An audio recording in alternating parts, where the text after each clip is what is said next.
सभापती महोदय, मुंबईमधल्या सर जे महानगर रक्तपेढी जी सरकारी रक्तपेढी आहे त्या रक्तपेढीमध्ये रक्त चोरीचं रॅकेट, आर्थिक गैरव्यवहार आणि त्यामध्ये आरोग्य विभागाच्या उदासीनतेबद्दल मी प्रश्न विचारला होता। जे शासनाचं पत्र आलंय, उत्तर आलंय, त्या उत्तरामध्ये जे आरोप मी केले होते ते मान्य केलेत आणि हैराण करणारी अशी ही उत्तर आहेत। सभापती महोदय, थोडीशी पार्श्वभूमी सांगणं गरजेचं आहे। चिंचपोकळी इथल्या एका मित्रमंडळाच्या माध्यमातून रक्तदान शिबिर आयोजित केलं गेलं। त्यामध्ये जवळपास 188 रक्तपिशव्या संकलित झाल्या। 188 रक्तपिशव्या संकलित झाल्यानंतर त्याच्यातल्या जवळपास 55 रक्तपिशव्या परस्पर कोणतीही पूर्व परवाना न घेता कुठलीही अधिकृत नोंदीशिवाय या 55 रक्तपिशव्या बदलापूरच्या माया रक्तपेढी या ठिकाणी पाठवण्यात आला। सभापती महोदय, हा गैरव्यवहार झालाय आणि जो थेट चोरीचा गुन्हा आहे। याच्या बरोबरीनेच खाजगी साठवणूक केंद्र साबू सिद्दीक प्रति पिशवी 665 रुपयांची नियमबाह्य सवलत दिली गेली, ज्याद्वारे खाजगी संस्थांनी प्रति पिशवी 760 रुपये ते 800 रुपये नफा कमवला। ही सरकारी तिजोरीची थेट लूट आहे सभापती महोदय। आणि हे करणारे रक्त माफिया कोण आहेत? हे आहेत त्या रक्त केंद्राचे प्रमुख डॉक्टर हितेश पगारे आणि दुसरे आहे वैद्यकीय सामाजिक अधिकारी भिसे। सभापती महोदय, हे जे दोघ जण आहेत हे दोघही कॉन्ट्रॅक्ट बेसवर त्या ठिकाणी काम करतात। उत्तरामध्ये असं लिहिलंय, शासनाने जे उत्तर दिलंय त्यामध्ये असं लिहिलंय की आम्ही त्यांना समज दिली आणि ती देऊन सुद्धा दोनदा समज दिली असं म्हणतायत। आणि समज देऊन सुद्धा सभापती महोदय, हे जे कंत्राटी कामगार आहेत, जो रक्त केंद्र प्रमुख आहे, जो सामाजिक वैद्यकीय अधिकारी आहे, हे चोरी करत राहिले, हे पैशांचा गैरव्यवहार करत राहिले। मला असं म्हणायचंय, त्यांना शासनाने 55,000 रुपये दंड केला आणि सक्तीच्या रजेवर पाठवून दिलं। सक्तीच्या रजेवर असताना सुद्धा या डॉक्टर पगारेंनी वसई मधल्या एका खाजगी कंपनीला 2,37,000च्या फ्रीजरची नियमबाह्य मागणी नोंदवली। सभापती महोदय, सक्तीच्या रजेवर असतानाही रुग्णांच्या नावे आरक्षित रक्तपिशव्यांसाठी याचा हस्तक्षेप चालू होता। डॉक्टर पगारे याचं स्वतःचं खाजगी रक्त केंद्र आहे, ते माया रक्तपेढी या नावाने बदलापूरमध्ये चालतं।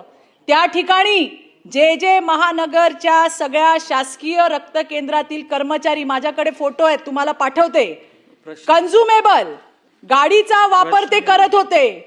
त्याच्यावर इतके दिवस कारवाईच झाली नाही। प्रश्न हा आहे की शासनाने जे उत्तर दिलंय त्यामध्ये आम्ही त्यांना दोनदा समज दिली, आम्ही त्यांच्याकडनं 55,000 रुपयाचा दंड वसूल करतोय, ते काय आपले जावई लागतात? हा जो कॉन्ट्रॅक्ट आहे, या कॉन्ट्रॅक्टच्या ॲग्रीमेंटमध्ये काय लिहिलेलं आहे? मोठा क्लॉज आहे, मी शेवटच्या 2 ओळी वाचून दाखवते।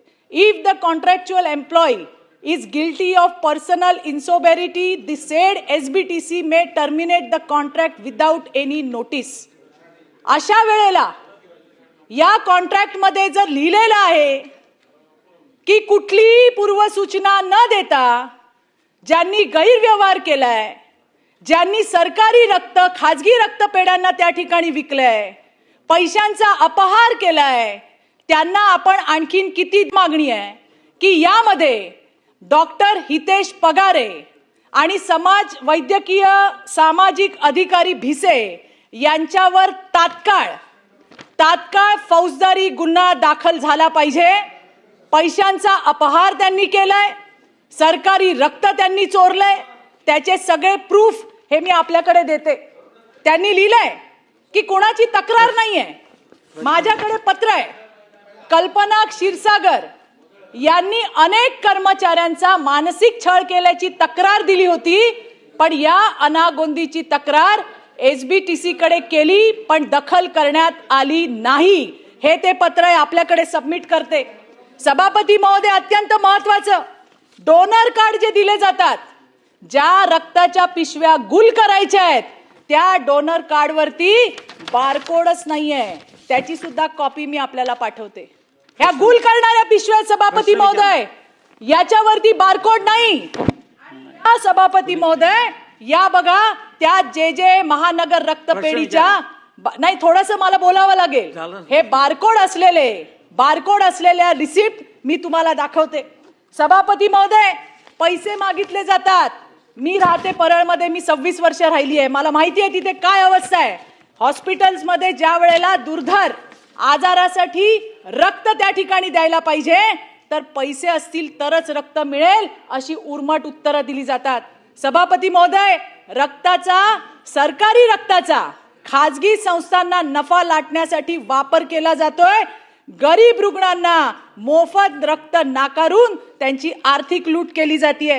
हे म्हणतात आमच्याकडे तक्रारी नाही. ह्या तक्रारीचं मी तुम्हाला देते. त्याच्यात काय म्हटलंय की मी 4 वेळा रक्तदान केलंय, सर्टिफिकेट घेऊन गेलो तर मला रक्त दिलं नाही, माझ्याकडे 1200 रुपयाची मागणी केली. हे पण मी आपल्याकडे देते. सभापती महोदय, हा जो जेजेचा स्टाफ आहे या हितेश पगारेने स्वतःच्या माया रक्तपेढीसाठी वापरला, त्याचे हे फोटो आहेत. हेही मी आपल्याला सबमिट करते.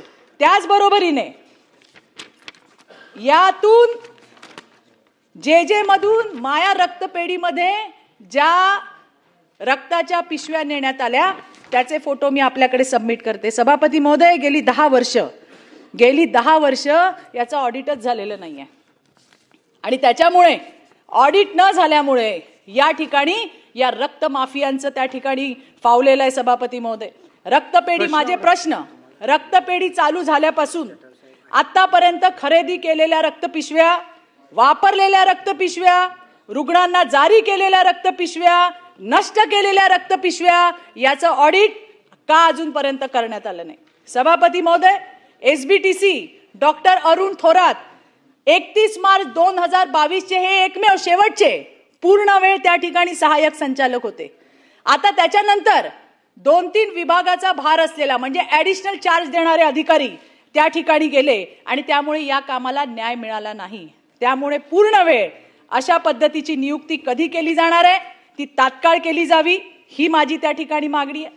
दुर्धर आजाराच्या रोग्यांना विनाव्यत्यय रक्त पुरवठा व्हावा यासाठी शासन कोणती ठोस SOP लागू करणार आहे? दुर्मिळ रक्तगटांच्या सुरक्षेसाठी ऑनलाईन ट्रॅकिंग प्रणाली ही तुम्ही कधी कार्यान्वित करणार आहात?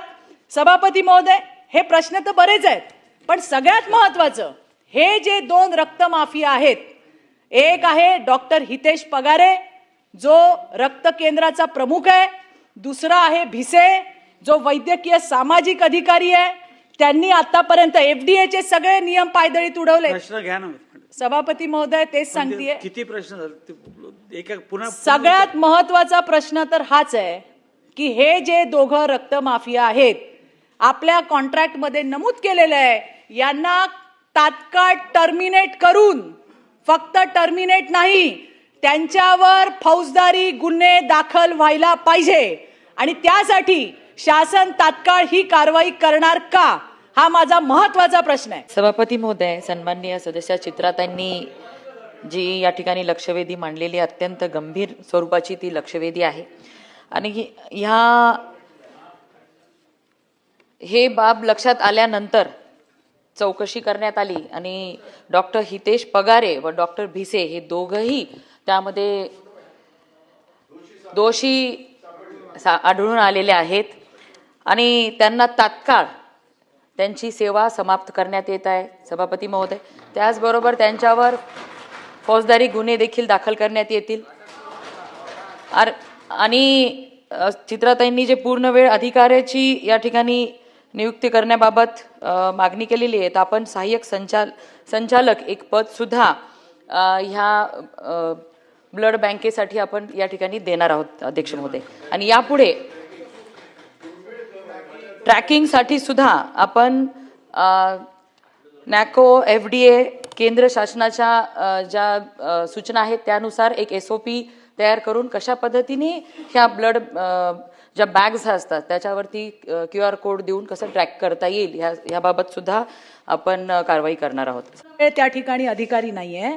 आपला विषय जो आहे तो SBTCचा आहे आणि त्या SBTC जे सरकारी रक्त आहे ते खाजगी रक्तपेढ्यांकडे वळवायचं काम या महाभागांनी केलंय. त्याच्यावरतीची ही लक्षवेधी आहे. तर त्या दोषींवरती सुद्धा कारवाई मनीषा करायची. त्याला एक आणि त्यांच्याकडून दंड घेऊन होणार नाही. त्यांनी अतिशय ज्या पद्धतीने या सगळ्या सरकारी रक्त विकलेलं आहे त्याच्यामुळे हे जे दोन रक्त माफिया आहेत पगारे आणि भिसे यांच्यावरती SIT लागली पाहिजे. यांची आर्थिक चौकशी झाली पाहिजे. हे शासन त्या ठिकाणी करणार का?